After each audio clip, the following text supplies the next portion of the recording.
Clicked the button. Ladies and gentlemen of the interwebs, we are here for the Beacon TVL show, your weekly spot for fun takes, analysis, and everything here in the crypto and DeFi space. It is I, Chris, saying goodbye to my family. They're all leaving to go to lunch. Goodbye. Love you, bye.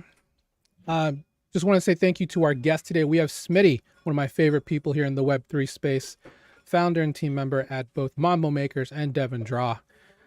Welcome, Smitty. Good to see you. Hear you. Thanks for having me. Nice Excited hair, by the way. here. Oh, thank you. Got a haircut today, actually. So. Oh, really? Yeah. Yeah. I like it. I like it. Thanks. So for our open, I don't know, is Amazon pretty big there where you guys are? Oh, yeah. Yeah, everyone's talking about the Prime Day. I mean, it's Prime Day, right? So a lot of people will ask, what have you gotten on Prime Day today? I'm like, well, honestly, not a whole lot. Nothing's really kind of, scratch the itch on what I'm looking for. And what I'm looking for is just anything that'll be decent that I have to have now that I won't have like at Black Friday, for example. So I did buy some new stuff. I bought some stuff for production here, some new lights and stuff like that. But if you are looking to be a DeFi investor, one thing I would definitely recommend you check out is hardware wallets. Because one thing that we do recommend in our group is getting a hardware wallet. It's good to have that as a backup. You're much better farming with one than without one.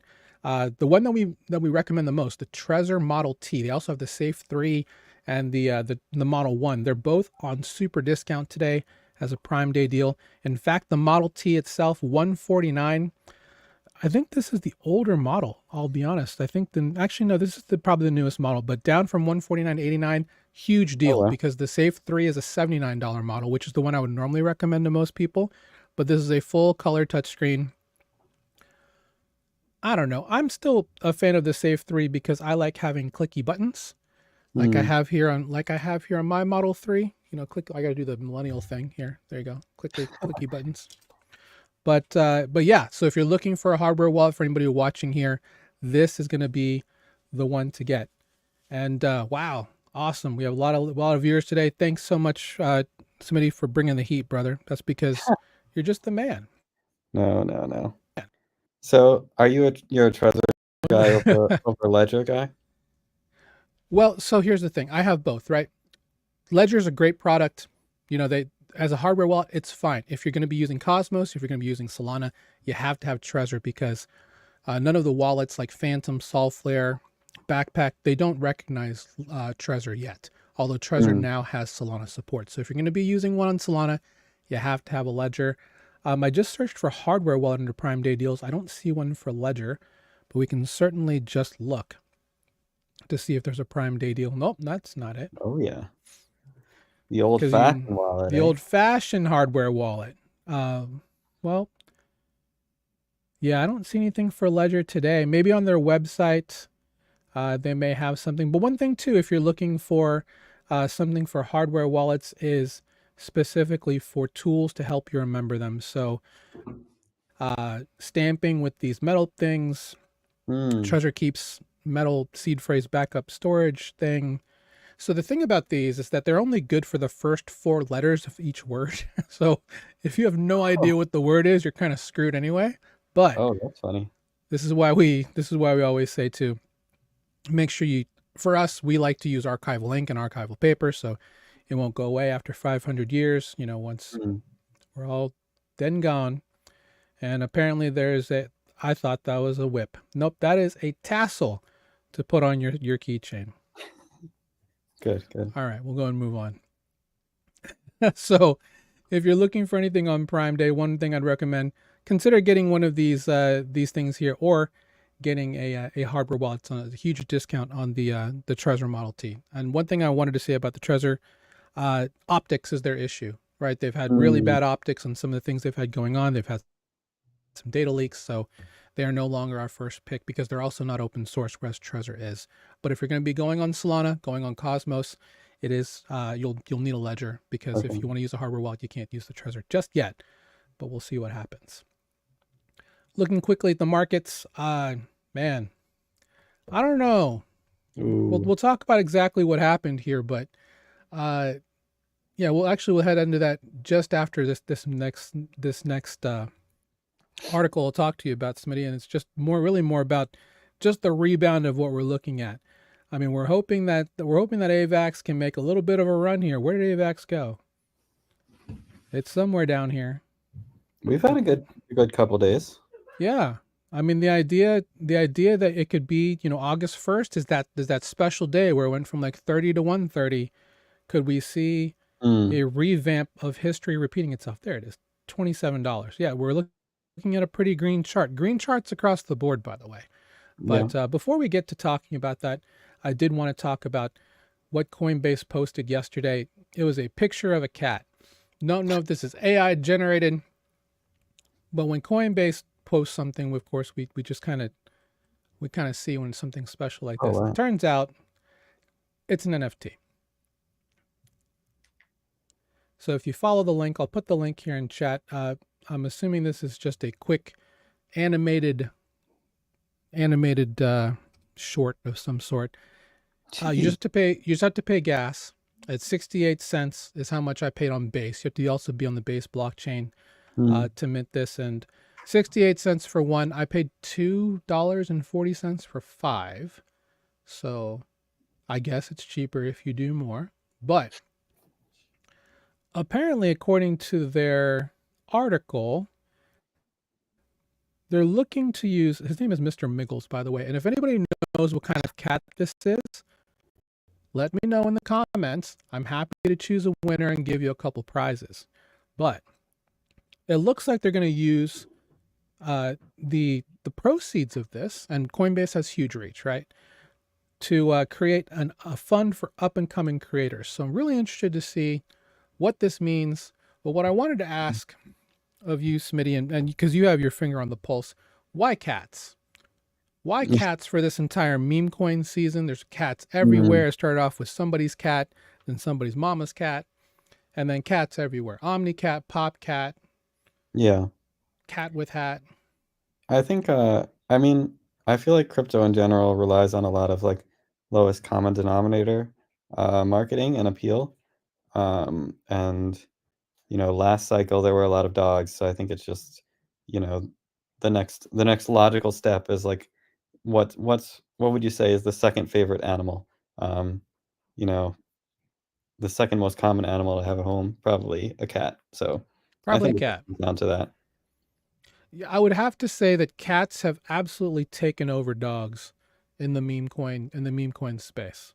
As much as I would love to see anything else, you just know that cats are going to be it. Yeah, Most I'm of them also haven't not a cat performed fan, well. so I feel you. I don't know. I mean, I'll take it, but whatever. Before we move forward, just wanted to, of course, talk about our free group. If you want to join us, learn from the best in the business, it's absolutely free to learn about DeFi and become a DeFi investor here at our group, school.com/beacon at Total Value Locked, which is what TVL is named after. Again, it's absolutely free. Join the hundreds of others. We launched this back in the end of February, right before ETH Denver. So come join us. Hundreds of others are we're on the way to 1,000. Come and join us absolutely free. I have free trainings here. We have a free training every Thursday, 4 p.m. Eastern. And yeah, join us on TVL. And we have a good time, great community. And we're all learning to become great DeFi investors safely and securely through what we have here at Beacon. All right, so we'll move on to, catalyst for this market. What a crazy 5 days, Smitty. We were Yeah. looking 52K Bitcoin smack dab in the face. Germany, or rather a state in Germany, selling like crazy due to having access to confiscated funds. And then this happens. Oh yeah. Yeah. I mean, It's a time to be alive for sure. yeah, right? I mean, whatever you want to say about this event.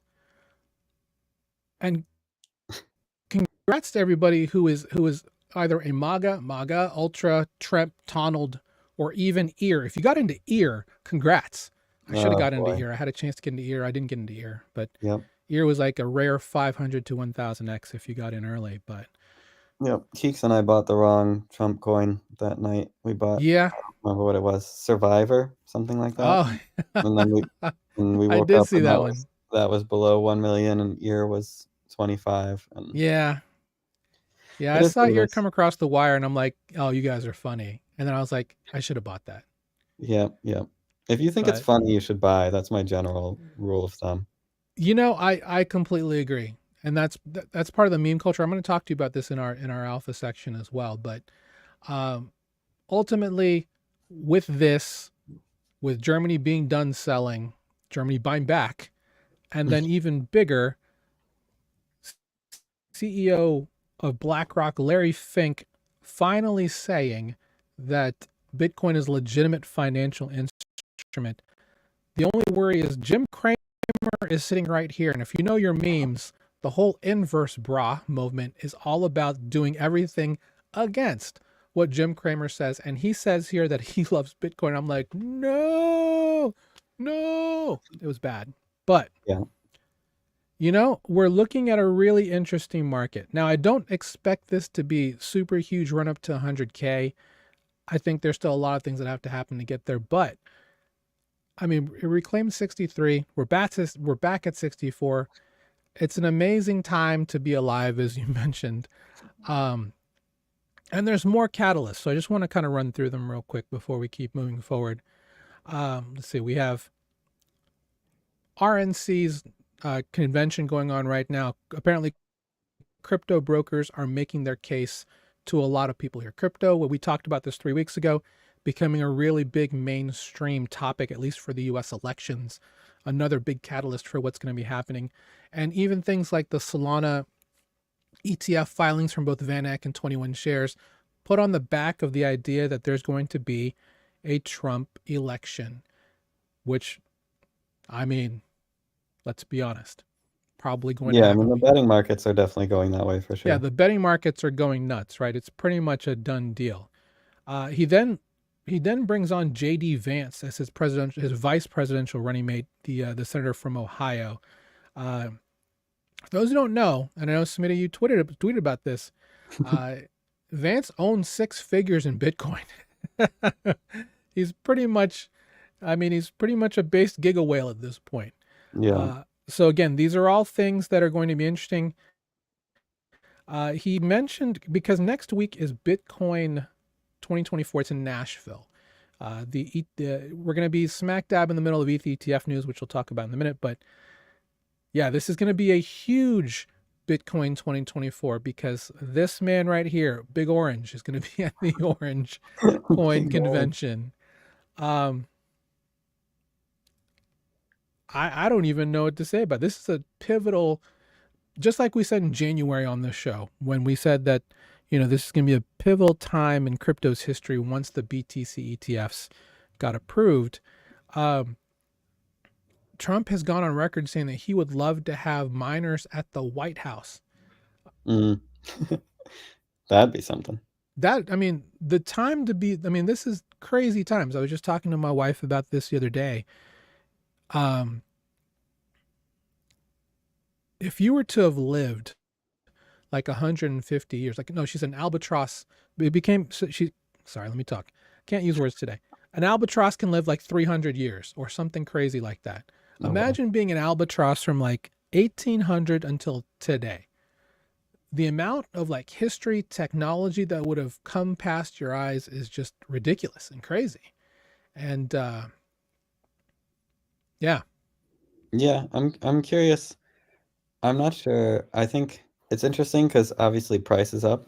But as I don't remember if this was before we got on air or not, but as you were saying, there's not that many more people here, it seems. yeah, So it's like a bull market in the sense that price is up pretty much across the board, but also it's sort of like missing something that, like, say, 2021 had in terms of just lots of people flocking to crypto. And so I don't know, I guess overall, I mean, maybe we'll talk about this, but I'm a bit wary of calling it like a flat out bull market because it feels like we don't have um, the sort of new entrants that a bull market would require. you're right. there are things brewing that I think will make things a little bit easier. Well, not a little bit easier, but probably a lot more prominent. And I think Yeah. Coinbase is leading the charge with a lot of that, and so is Telegram. Oh yeah. I've been on this program very bullish on Ton for a very long time, and I have a guide coming out of me literally just tapping and swiping across my phone like mad and having my children do it to try and mine coins for Oh Ton. yeah. Are you on the It's hamsters? I'm on the hamster. I have a 15 million strong hamster. Oh Um, wow. yeah, I know it's a little silly, but I'm what what's interesting about Hamster Combat is that they haven't done a ton to really make you do more. Like I was on Notcoin and YesCoin last night, and going into YesCoin, which I have a decent amount of, they make you do like 7 to 8 other projects, which in turn make you also do 7 to 8 more Mm, projects. And it's a little interesting to see how it's going to play out. I think it's going to work well with the probably with the normies or probably with the younger crowd. But for a lot of people that possibly have been watching us before, it might not be juice that's worth the squeeze. That doesn't yeah. mean you can't get into Ton, but yeah, I mean, I think there's a lot of things happening that are going to make things a lot more interesting, specifically in the Avalanche space with everything going on with their subnets. Mm, Um, yeah. it's all just going to melt together, I think. That's my thing. And I think there's going to be a wallet meta where we're going to have more wallets show up because I think more of these blockchains are just going to melt together in the background, and you Mm, won't know specifically what blockchain you're on. You're just going to be using apps right. because we have more apps, more protocols having their own blockchains, making it very easy because of things like OP's stack, Avalanche's stack. Everyone's got a stack now. You can just take that stack and then create your own thing. One thing we'll talk about on the training tomorrow, guys, is DBank has their own chain built on top of the OP stack Mm, uh, yeah. using Rabby. If you open up Rabby, there's a new thing called Ecology. That's exactly what that is, the DBK chain. So more and more melting together, I think. It's not going to be Yeah. At the end of exactly the how it day, it doesn't was. really matter what chain you're using, right? Like they all pretty much. I mean, everyone will tell you that their chain is the best, but like they all pretty much behave the same way. So, Oh, uh, yeah. I mean, we have situations where, we now have EVM chains that are going to have the Solana virtual machine in it. yeah. And we have Bitcoin Fi all powered by EVM chains. I mean, it's all kind of, in my opinion, it's a bit silly, but this is experimental time. This is the early time.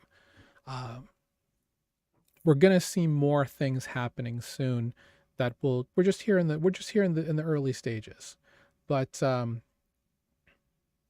yeah, I think we're just gonna have to take it one step at a time.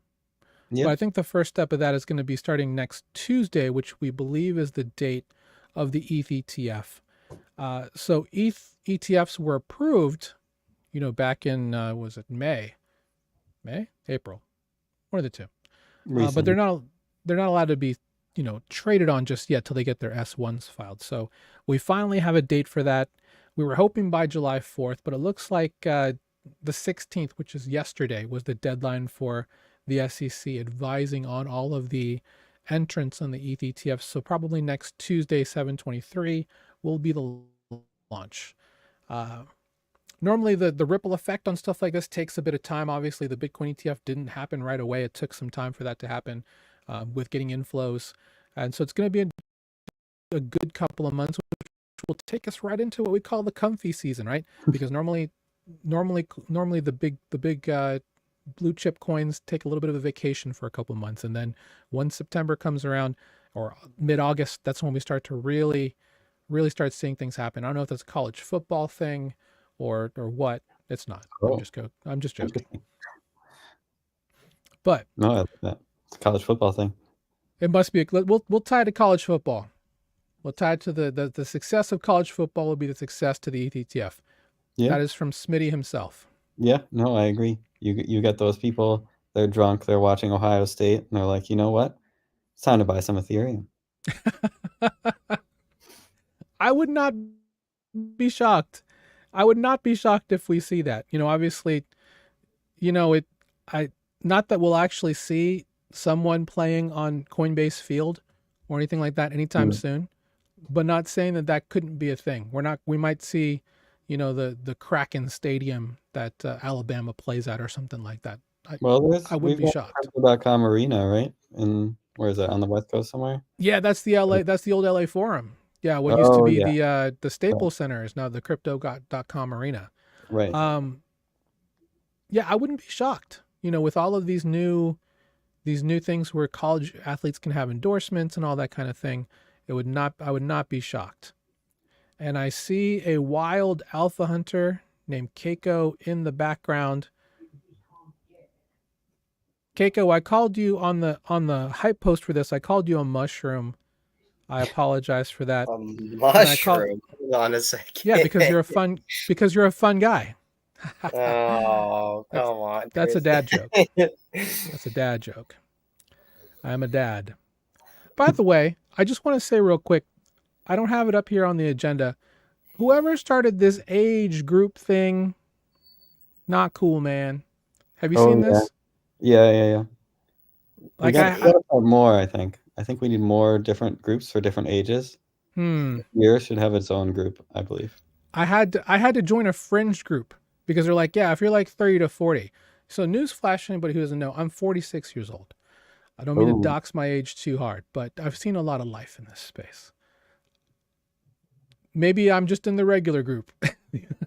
And we need a group for 18-year-olds or even like the fringe 15, the 13 to 18-year-olds selling CS:GO skins or playing Sol Casino or whatever you guys do in high school there. Oh man, I mean, I'm 20, Whatever you I'm guys are doing. 25, and I was selling CS:GO skins. So I know you still are. It's okay. yeah, yeah. You don't have to say was. We know. yeah, It's yeah. okay. You don't Hey, have to. It's it's fine. a good business. It's a good It's a business. good business. It's based. It's based as fuck, man. It's all good. Yeah, no cap, no cap. Yes, exactly.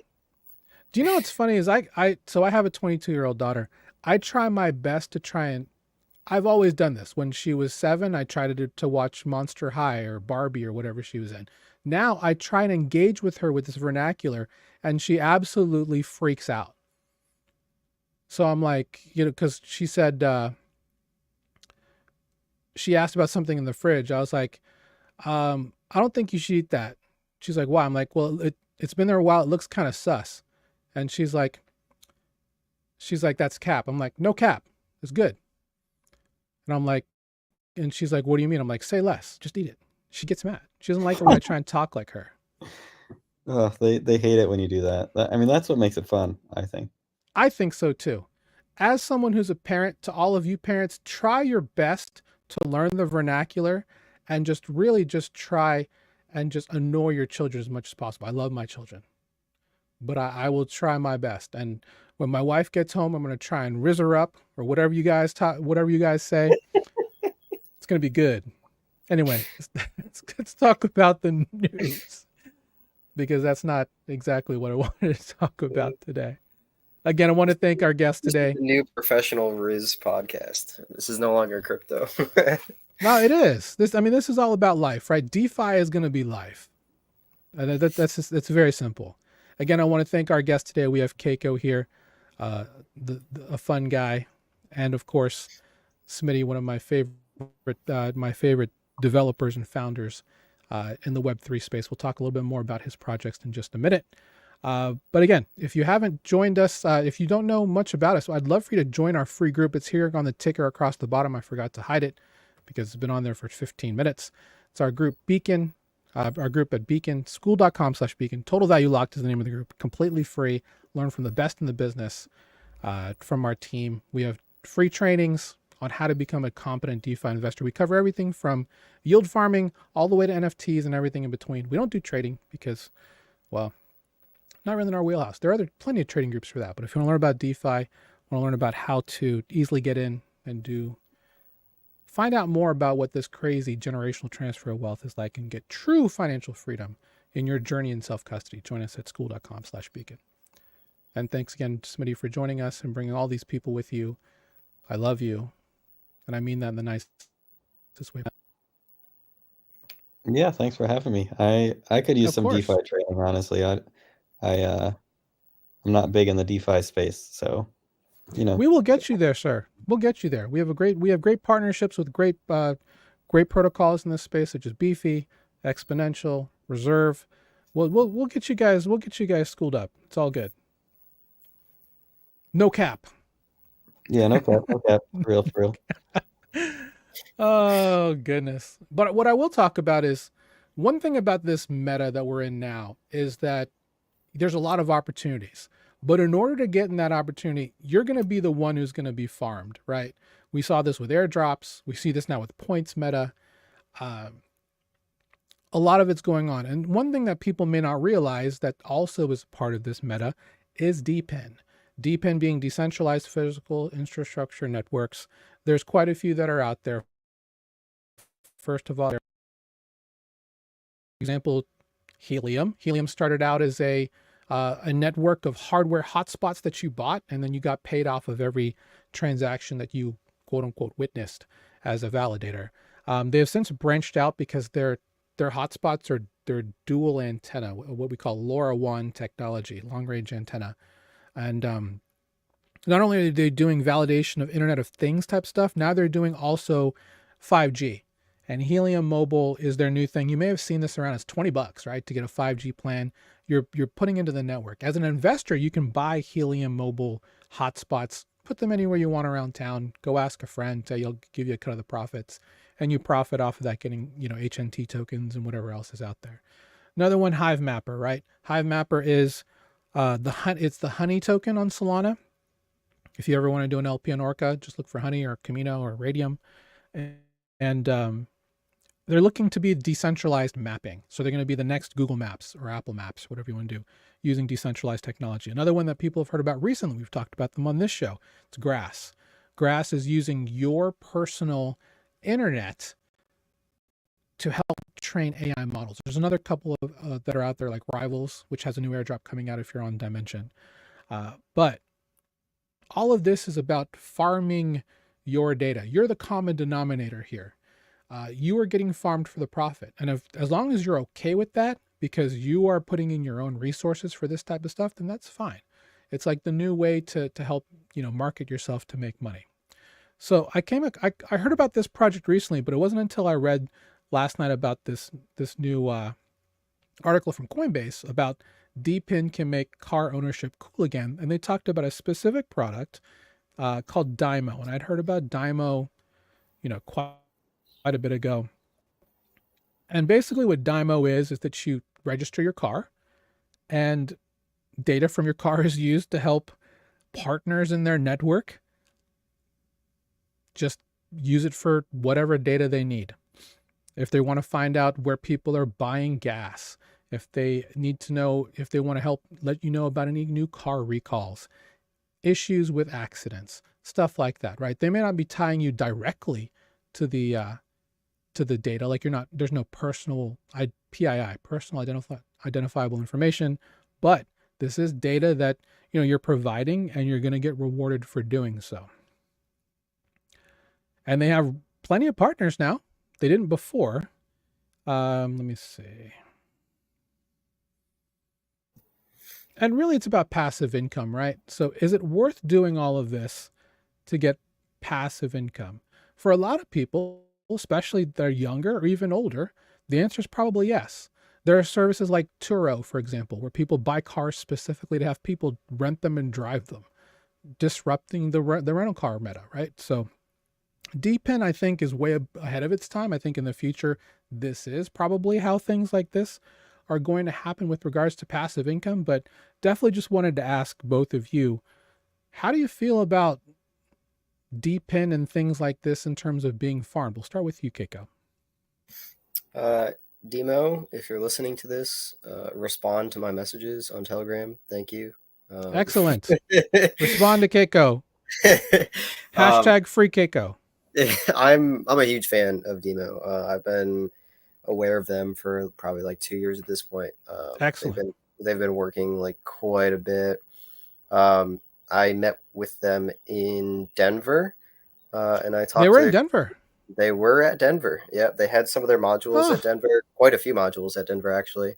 Got some nice Demo swag from them too. But yeah, I took a look at some of their devices. Like, I think the entire data industry is like a no-brainer for crypto. You're essentially able to tokenize and monetize your data in so many different industries now. So I think obviously driving data is huge for insurance companies. I mean, you can basically already do this in Web 2, getting those little insurance OBD 11 Yeah. plugs that track your data and determine Hmm. whether you're a safe driver or not. This can do the exact same thing, but you're not tied to a specific company. It also opens the door to sell your data on open marketplaces to different companies that are looking to do product market fit research or anything like that. So it's super interesting. I was actually looking to join their team. That's why I want them to respond to me because they haven't. But Hire Kaco. yeah, Hashtag hire Kaco. yeah, these super cool projects. Another one, or not even another project, but another industry that like this is related to is health, health wearables and health data. This is kind of booming as well. There's a few projects. One is Vivo Smart Chain that's been around for quite some time. They're based out of Miami, but they actually service Southeast Asia, so mainly Thailand, Japan currently. Um, they have a ring and a wrist wearable that track health data. Hmm. I believe the tech is actually the same sensors, or even better than the Apple Watch. So they're actually really good tech. The wristband actually has a built-in NFC chip, so it has a cold storage wallet attached to it that you're able to transact with, like right from your wrist, which is super interesting. But yeah, same thing. You get to farm all of your data. It's stored as NFTs, and you can choose what you want to do with it. You're also farming coins specific to their ecosystem. They have their own chain. You can onboard stable coins. It's like crazy ecosystem with them. And then there's actually a few protocols on Solana that are doing the same thing, where it's ring wearables. I think one of them is like Yes. well.eco, and then there's Qtus. I think Qtus is one. But you basically pay like one soul, I think, for the ring, and you get to be the owner of all of your data, which is super cool. So I'm really bullish on this space specifically. Tell me where to buy one. I want one right now. Qtus? All right, I'll show you. That You got sounds plenty of good. options. Well, I mean, the thing is, like we opened with Prime Day, by the way. Oh, did you? Yeah, Trezor Model T is $89 today, which is huge. Oh, It's a huge really? discount. Yeah, Oh, snap. that's Okay. sick, right? That's what Yeah, yeah.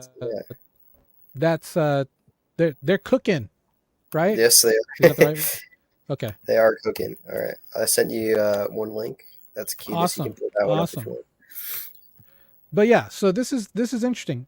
Somebody, I wanted to get your opinion on stuff like this. Is this stuff that resonates with you, that you think is cool for blockchain tech overall as a developer?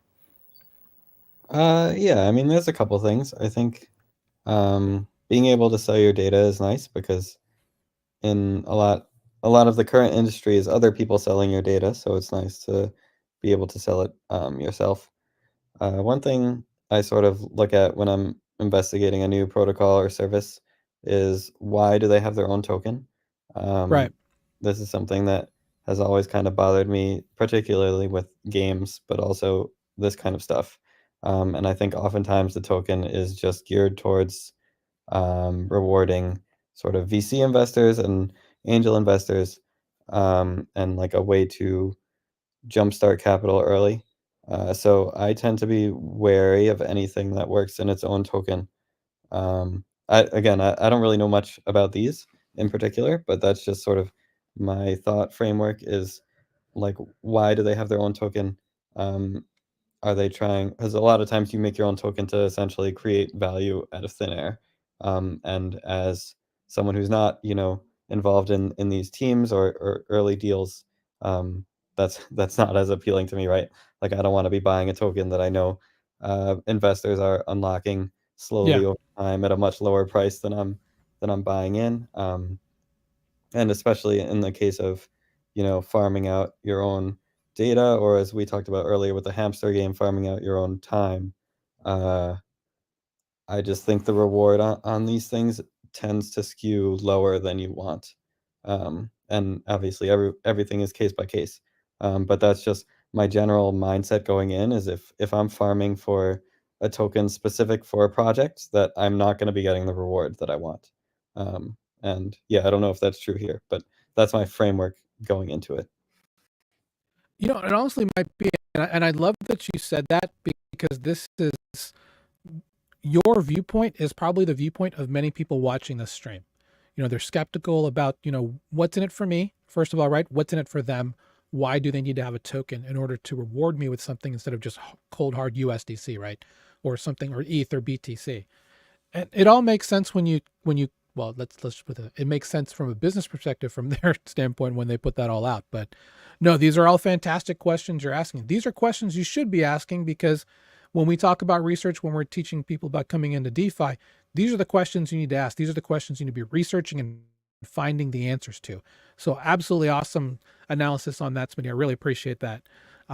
It's good to be skeptical about things like this, because things like this can be great until they're not. I feel that way about arbitrage bots and a variety of other things in DeFi. So ultimately, the best thing about this is that you are in control of your data. That's the one thing you don't necessarily have on the Web 2 level. You know, signing up for the sweepstakes to win the boat or the hot tub wherever you're at, or the vacation.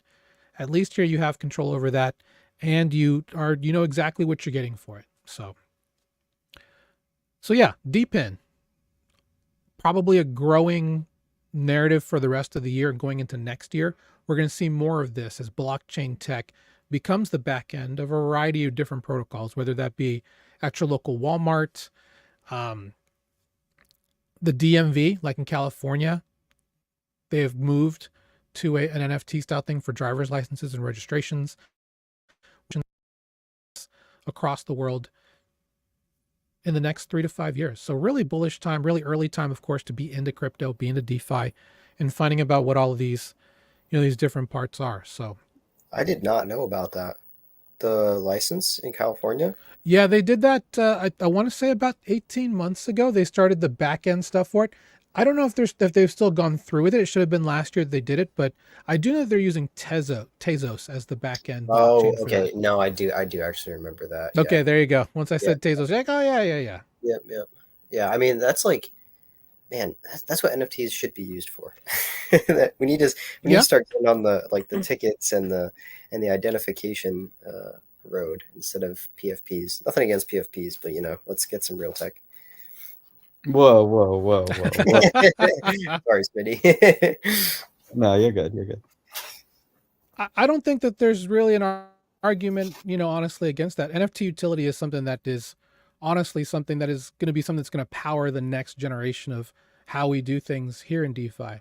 And we'll talk about this as we move into our what we've learned section. So before we do that, again, if you are brand new here, please, we would love if you would like the stream, help us in the algorithm, and subscribe and get notifications for us here. Again, thanks to Smitty as well as to Kaco for being here on this panel today. Happy to have you guys here.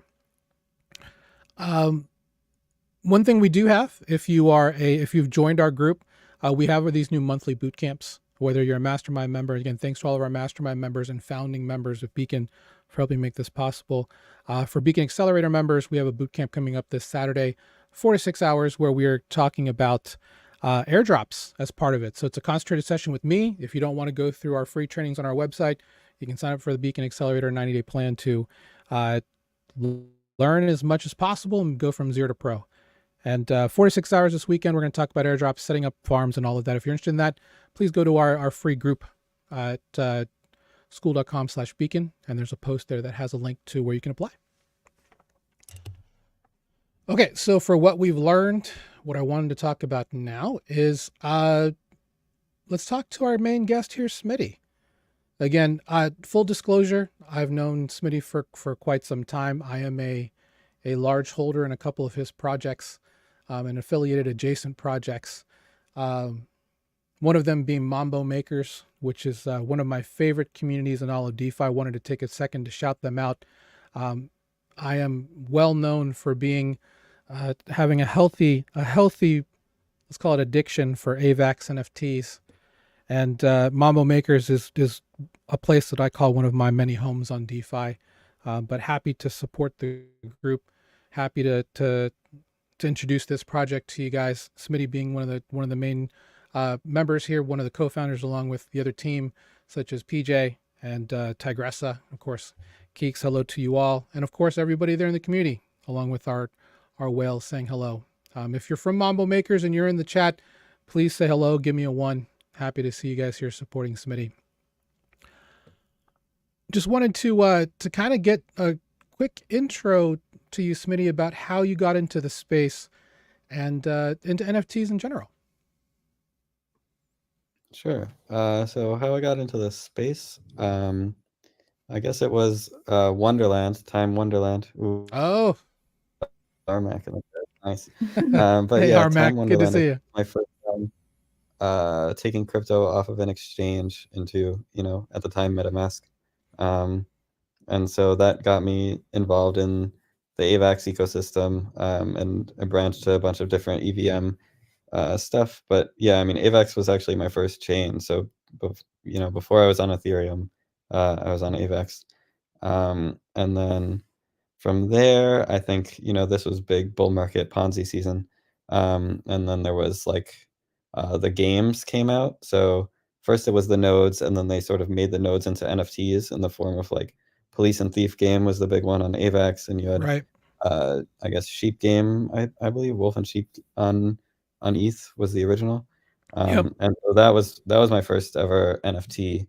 Um, and from there, I guess crypto has always been more of sort of a hobby for me. I would say I take it a lot less seriously than you guys do in terms of diving deep into the DeFi stuff.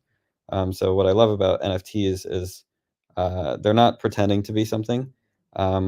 Like you sort of know what you're getting into, whereas I feel a lot of the big DeFi protocols kind of abstract away some of the Ponziness, so you don't know exactly like how deep you are, and I think some of that can be disingenuous. But whereas with NFTs, it's like, yeah, you're buying an image, like you're buying a role in a Discord, like you sort of know what you're getting into. And so I find that to be more in line with my personal views, and that's why I tend to skew that way over more serious DeFi tokens or gaming tokens.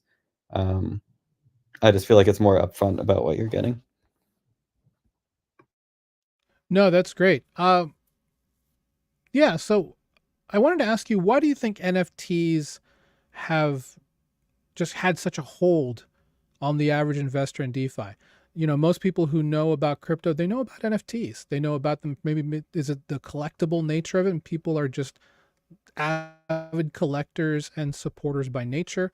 What do you think the NFT, I guess, the hold on the average investor is? Yeah, I mean, I think it's mostly what you said. People like collecting things. I mean, a lot of us have collected, cards or whatever we've collected over the course of our life, and honestly, just having an image, I think is important. Like if whatever, 90% of crypto Twitter has an NFT as their PFP, so it's like, uh, I think people don't talk about this enough, but I think a large part of the NFT utility is the profile picture. Um, so and I think this is specifically with Mambo Makers, this is something that we're going to try and get better at, because I don't think we have perfect NFTs to use as PFPs. But yeah, I think the reality is what you're getting when you buy an NFT in large part is the ability to use it on Twitter, which I think is like hilarious. And goes back to what I said about being sort of upfront about the value. But yeah, I think that's the appeal. It gives people an identity in a way that holding a token does not. I mean, I do have a Utes as mine. At one time I did have a Mambo Makers PFP there, but you're right. There's definitely I don't call it a status, but maybe there's an aura that you can get from someone from seeing a specific NFT as their profile picture, or their PFP as we like to call it. You can see this with people who have CryptoPunks or Bored Apes or whatever project that's out there, even just AI generated PFPs. There's a market for all of that. So um, I did want to talk a little bit about Devon Draw as well, because that's another project that you and your here with Devin Draw. So what was the inspiration, I guess, for that? Because I think it's a really cool idea.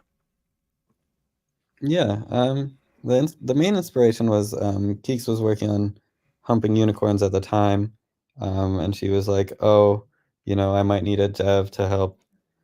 I guess it was at first just generate the collection. And I was like, "Sure, I can do it, but I could also like show you how to do it if you're interested." And she was like, "Oh yeah, that sounds cool." And then I was telling her like, "Oh, I'd really like to, you know, I would say level up, but that's the wrong term because my level is like 0, but I would like to learn how to do some kind of art in some capacity." And so she was like, "Oh yeah, I can show you that." And that was sort of the basis. We were like, "Well, um, I get a lot of, I guess not anymore, honestly, but I used to get a lot of Twitter DMs about like, can you help me do the dev for this NFT collection?" And it's like, I just get a bit sick of it. So I'm like, well, we can, maybe do something educational, and I can teach people how to do these things. That way, I think the world is better if everyone can do these things on their own, and they have the sort of base level knowledge of how to develop things. Because at the end of the day, like an NFT contract is not hard. Most of them are basically the same. So it's cool if we can teach people how to get to that level. And so yeah, that was the start of it. No, that's great. And I hope everybody who has a chance to check out these projects, whether at mambomakers.com or devindraw.com, check them out. Show them some love. We're happy to have them here. Uh, Smitty has always been really, really nice to me. Obviously just answering questions that I have specifically about development. And even though I still hold a little bit of a mini grudge because, we were like 11th place on the plague game as, as our group at Beacon. We were one of the last to fall. So we were, I do hold a little bit of a grudge there, but I appreciate the help. Uh, of course, all the entire way through. I wanted to ask you a little bit about just overall with NFTs. Do you have any plans to try and bring NFT scenes to other blockchains, or is it really an exhausting effort to do so? But staying on one chain is probably the easiest thing to do, and rebuilding that community. Because what I will say is, a lot of the communities that you're a part of, like Mambo Makers and all the other projects that you're in, excellent communities. You're all very well connected. You're all very aware of each other. You all help each other out in a somewhat functional and sometimes dysfunctional way. But I just wanted to kind of get an idea for you with regards to community on AVAX, especially with what they're trying to do with like the Renaissance stuff and the meme coin budget and all that type of stuff. Just want to kind of get your take on that. Yeah, I think we're lucky that a lot of the community that we have is very sticky in a sense that um, we could launch on a new chain and not have to worry about losing the people that we have. I mean, to be honest, a lot of the people that we have are already on new chains, and that's, like our alpha channel, for example, is mostly discussing stuff on other chains at this point, which, it's fine. The wind goes where it goes. So we're lucky in that sense. But in terms of getting people outside the community, I think people tend to underestimate how hard it is to move to a new chain. Um, you think like, oh, we have this following on AVAX, but it's not just like the main following, it's sort of the people that know of us that might mint, for example, a new Mambo Makers collection on AVAX. We would lose them all, going to a new chain and need to start up gathering support that way. And I think people tend to underestimate how easy it is to um, get people to buy your stuff just in general. Um, so I think for our future stuff, it's important to me that we're more multi-chain, whether that's like a layer 0 NFT type of thing that can traverse to any EVM chain. Um, I don't think necessarily minting on another chain is in the cards, but who knows? But yeah, I mean, it's always been important to me to be chain agnostic, because yeah, I mean, like we were saying earlier, at the end of the day, all these chains are pretty similar. So I think it's important to, not get too tribalistic, and we're all doing plenty of stuff on other chains anyway, so it doesn't make much sense to like tether us down here. Yeah, but I wanted to kind of ask you, just as one of the last questions I'll ask is, in your opinion, what makes a great meme? Because that's really what brings in a lot of people to the project. And a lot of people just stay for the community because of, you know, obviously there are things like Hyperspace, Salvor, Tensor, Magic Eden, multiple places where you can try and, you know, swing NFTs. And there are a lot of people who that do that, you know, trying to play floors and, you know, just trying to make, you know, as much profit as possible. But overall, with making great memes and creating longevity, what do you think is probably the secret to that based on your experience? Well, there's a few things. I think number one, the most important thing is like we were talking about earlier, you need to play to the lowest common denominator. And I mean, the reality is that you probably need to take what you think is good and dumb it down. And I don't mean that like in a mean way. It's just you're gonna appeal to more people the more basic it is. And so I think that's very important and something personally, because like in my branding of Mambo makers and now Devondraw, I think I tend to disregard a lot of that because I want to attract people like you, people that I can be friends with, and not necessarily like dumb down my content in the hopes of attracting more people. So, but if I was to, you know, try to do a more mainstream thing, I think that would be important is taking whatever ideas I think are good and try to simplify them like a lot, a lot, a lot, and make it, you know, very easy for people to grasp onto. Like for example, on AVAX, I mean, we've had a bunch of meme coins, you know, but like recently the Meow coin, it's like Right. did really well. You know, it's basic, it's Meow. Like people, you know, there's no thinking required. It's very simple. And I think some of the newer ones, like we have Tech, for example, which I think they're working really hard, and I love a lot of the things that they're doing, but I think in general it's harder to get behind something that's not like immediately obvious. Like dog with hat, it's a dog with a hat on it. Like you really need to go like as basic as you can be. Um, and I think that's important. And some, yeah, like I said, it's not necessarily my priority because I'm more interested in getting a community that I care about and that are, you know, very friendly towards each other that I want to meet in real life. Um, but I think that's important if you're trying to go mainstream. Love that. Keiko, I wanted to ask about your love of NFTs. Obviously, we've talked about quite a few things, but um, what do you think are probably the leading trends for NFTs moving forward? And I talk about every year, they're like, well, what do you think about DeFi? I'm like, it's going to be intersection of NFT, utility, and GameFi. Still hasn't happened. But overall, in your opinion. Yeah, I still want games to take on NFTs. Like, I feel like that is the lowest hanging fruit because it's a combination of both art and economy, depending on how the game integrates those NFTs. Like, I know we kind of memed about CSGO skins earlier, but that's basically what they are already. They're just not permissionless and they're not actually owned by the person who has the skin in their inventory because ultimately Valve can just shut down your account and stop you from trading. Um, so I think that's kind of a no brainer. I don't really know if that's going to happen. I know that there's communities out there that are onboarding esports professionals and streamers. I can't think of the name, but there's one DAO that's doing this like pretty aggressively. That's their entire business model, and it's actually working quite well. By onboarding these streamers, they're onboarding a bunch of new gamers to the community and kind of swinging their attitude a little bit because traditionally gamers just aren't really for NFTs from my experience. Right. Everybody kind of hates them. They hate pay to win as well in games, so I feel like they kind of go hand in hand. So it's slowly happening, but I think the most realistic form of mass adoption for NFTs specifically is going to be these real world applications that we were talking about with licenses and event tickets, identification, even payment, contracts, real estate, you name it.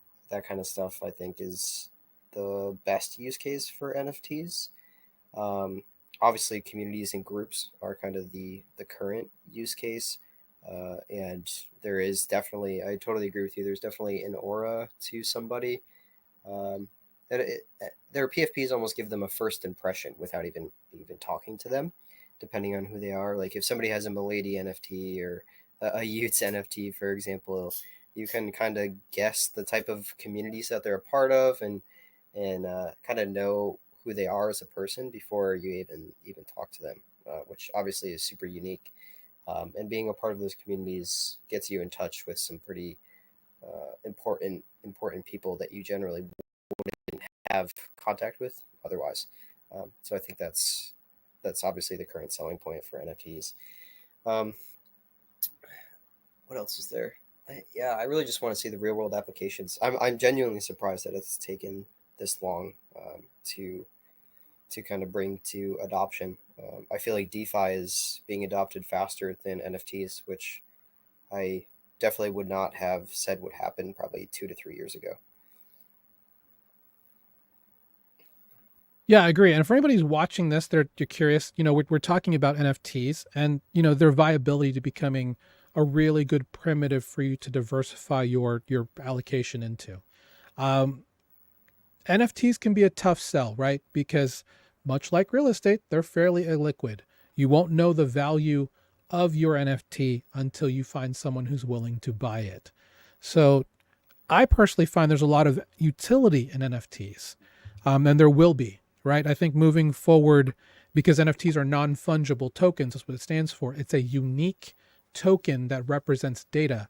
Uh, it provides the ultimate form of authentic ownership, right? That's why Fox has this whole Verity, um, you know, initiative to try and have just NFTs representing actual articles, so that there's no misinformation about when or where something was said.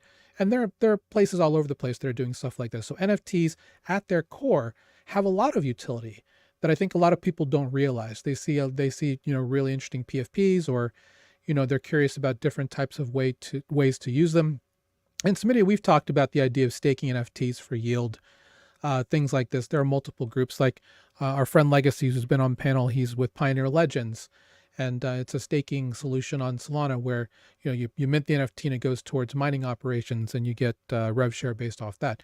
Now, there's all kinds of utility out there. So the last question I wanted to ask you before we move on is, because you have worked with a lot of the hottest trends in the space, in my personal opinion, with the advent of things like DN404, ERC404, which offers this split liquidity where you can get NFTs based on your ownership of a specific token.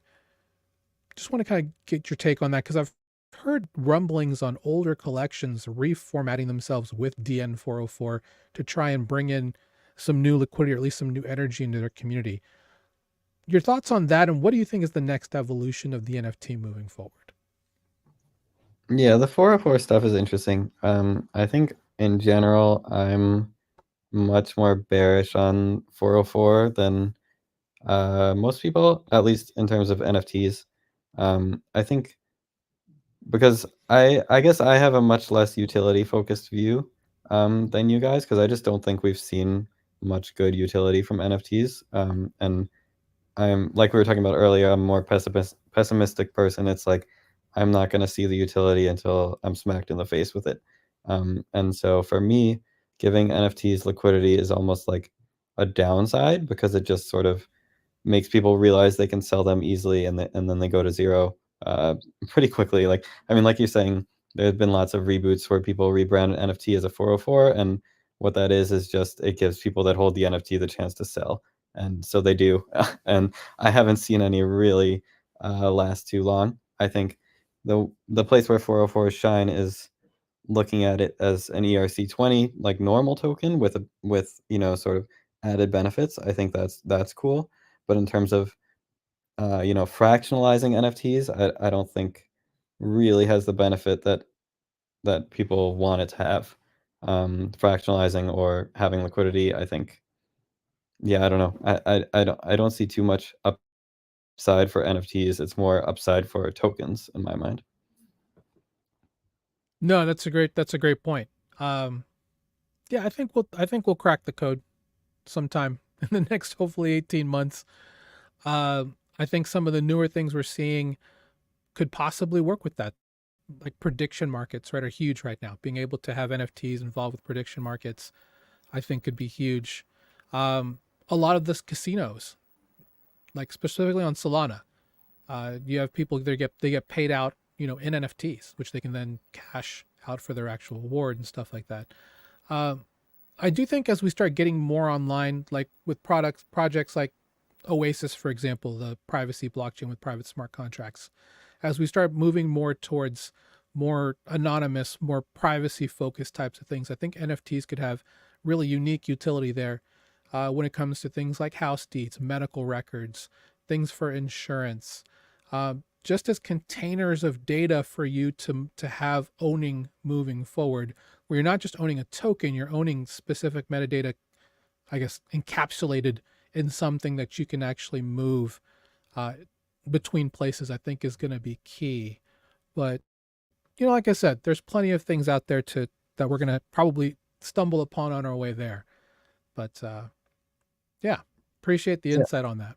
I think, I mean, coming back to, you were talking about gaming earlier, I think a lot of the issue with NFTs being used to make some of these more, I mean, I don't want to use the term real world assets because I hear it 1,000 times, but NFTs being used to, tokenize different things. Part of the issue is that the people in power over these things don't have much incentive to use NFTs. Like we were talking about CSGO skins earlier, and how those could potentially be NFTs.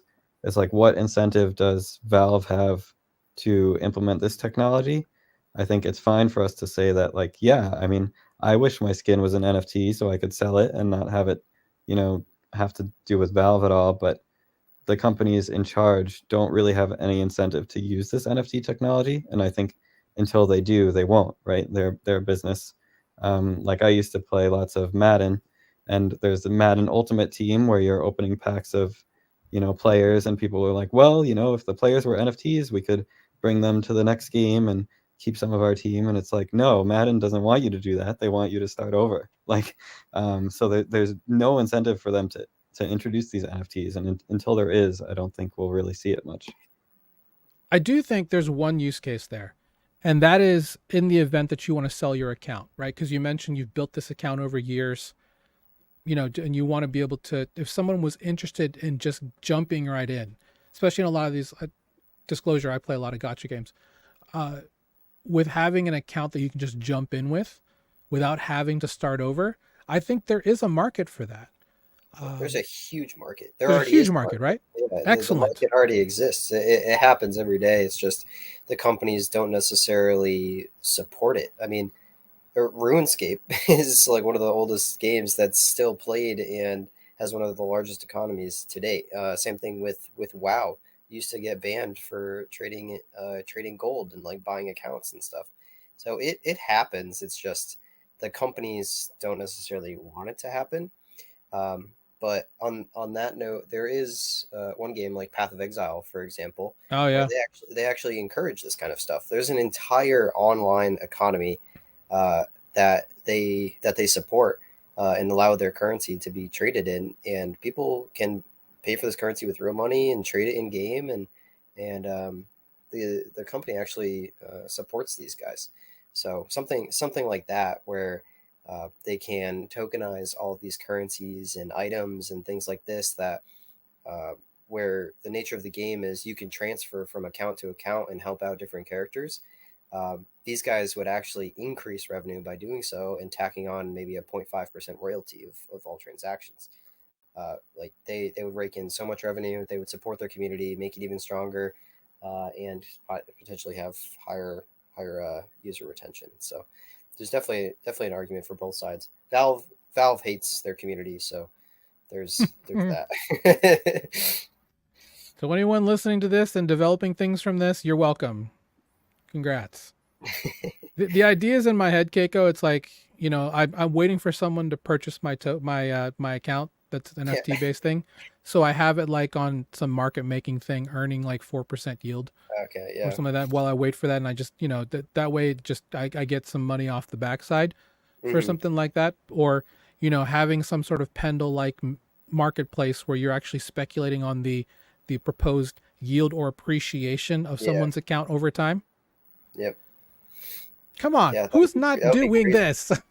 Yeah, and even with somebody items, do this. like items that have extreme rarity in games like RuneScape or Path of Exile, and Exactly. it takes hundreds of thousands of hours to potentially get these items. Like there's so much value in those items, like real world value. I don't know why these companies wouldn't want to capitalize on earning a piece of that. Well, we'll see. We talked about Sony coming into the space 3 weeks ago.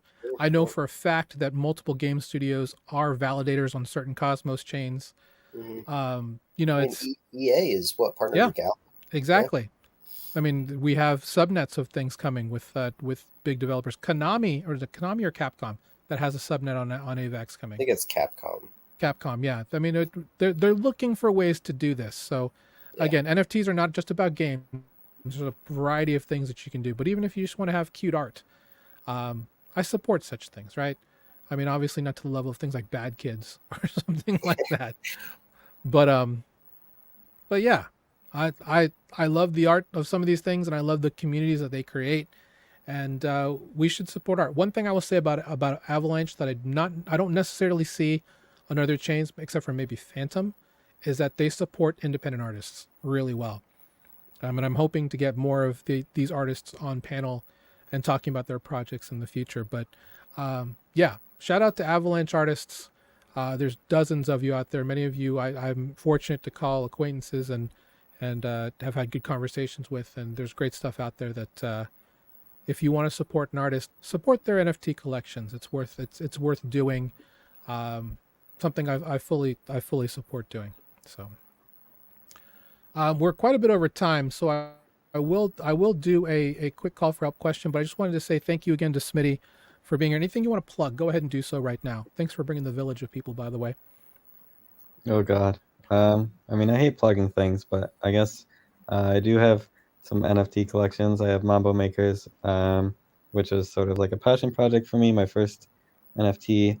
And then also, as we were talking about, Dev and Draw, which is started as an educational project, but has devolved into the most insane group of shit posters that I've ever known.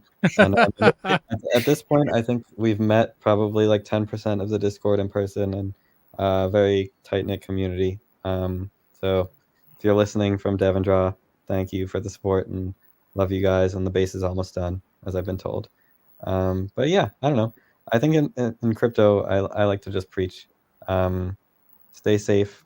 Don't, over invest within your means. That's why I never like to tell people to buy my stuff, because yeah, I don't want them spending more than they can. So spend within your means. Treat every penny that you put into crypto, I like to treat as if it's like free money. And anything I make from it, I'm very happy to see. That way you can never lose more than you can afford to. I will say Smitty's very humble. Support this man. Buy all of his shit. He's a good guy. He's a good dev. Very helpful. Very selfless. Puts a lot of his time out there. Well worth supporting. Well, thanks. Yeah, I mean, it's been good to have you around, and yeah, I've learned a lot from you guys. Because yeah, I don't do much DeFi. I'm doing more now with the Avalanche boost stuff that's happening, but in general, I tend to stay away from it. So I've learned a lot from you guys for sure. And we're gonna get you schooled up. Soon you're gonna be out there just like, slinging all kinds of LPs and concentrate liquidity out there with the best of them. I can see it right now. So that'll be exciting. I'm excited. Kaco, other than being hired by Dimo, is there anything else you want to plug? Yeah, Dimo, hire me. I messaged you on Telegram. Please respond. No, we spent 4 days in Denver together. You didn't even tell me about Dimo. I don't know, man. There's so many people I talked to. I told you about Supa. All right, that's all. You did, and I did get the market cap hat thanks to you. So okay, that's good. That. Yeah, no, nothing to plug except for my Twitter, 0xKaco. I'm the opposite. All in crypto. Invest everything you have. Just kidding. Please don't do that. But, don't do that. I mean, the sad thing is, I tried to tell people like, be careful with what you invest, and then it's the people that invest everything that are going to be inviting me to their private islands and Yeah, stuff. yeah. Yeah, Yep, that's how it I works. mean, that's just how it goes here. It seems you need to the people that take the most risk oftentimes end up making the most money. But Yeah, that's because we don't hear about the ones that lose it all. So who knows? exactly. Yeah, because they That's true. they disappear because they don't have anything, any money to do anything with anymore. But Yeah, I guess I didn't say this, but a lot of the reason why I started the Mambo Makers community was because I was in a bunch of other crypto discords and I saw them all doing like really stupid stuff. And then yeah, eventually they all lost their money, yeah, and the Discord shut down. So so I was like, well, I need my own thing that way I can sort of try and guide people in different ways and tell them like, no, maybe be careful with this or whatever. right. And Some of yeah, the for a while. some of the best communities I'm in often are formed from previous rugs or ill managed communities. So it's what happens in crypto. It is what happens in crypto. And again, thanks for you guys for being again. Please join us at that. Again, it's free, completely free. If you want to learn about DeFi, school.com/Beacon of Total Value Locked. We do have one question for our call for help. I'm going to go ahead and address it real quick. It is the question is, can you pay out to people living in New York State in the U.S. due to regulations? The answer is yes. Normally, because of what happened with New York, they have something called the BIT license. So anyone who's doing crypto, anything like that, has to have a BIT license. So what that means is when it comes to offboarding or onboarding your money into crypto or DeFi, you have to use some sort of institution that has a BIT license. The only one that I know of is just Coinbase, right? I mean, there's a couple others, but that have already left the space. But Coinbase is going to be the one. I think Kraken is the other. And there are a couple other groups that have BIT licenses. You can check out New York's BIT license page to find other entities. But when it comes to getting money in and out of DeFi, if you're in the state of New York, you really only have Bitcoin. I'm not Bitcoin. Coinbase is the only avenue you can use to get your money back and forth. Now there are some other ways you can do it through things like Stripe and some other methods, but you're going to pay some fees. So just keep that in mind. But yeah, in terms of onboarding and offboarding, Coinbase is by far probably the only real way you have in the state of New York because of the BIT license thing. And as of July 2025, also in California, we talked about that about 3 months ago, they passed a law to now have businesses have to have some sort of digital license to also do business in the state of California for digital assets. So, alrighty, that's the show we have for today. Thanks again to our guests for joining us. We'll be back again next week. We're here every Wednesday since December 2021. Not here on YouTube, but we've been doing the show since then. 1 p.m. Eastern here on our YouTube channel. Also simulcast to Twitter and to Twitch. Thanks everybody for joining us today. Again, thanks again to Smitty. Thanks again to Kaco. We'll see you guys next time here on the Beacon TVL show. Beacons up, banks down. See you later. Stick around, guys.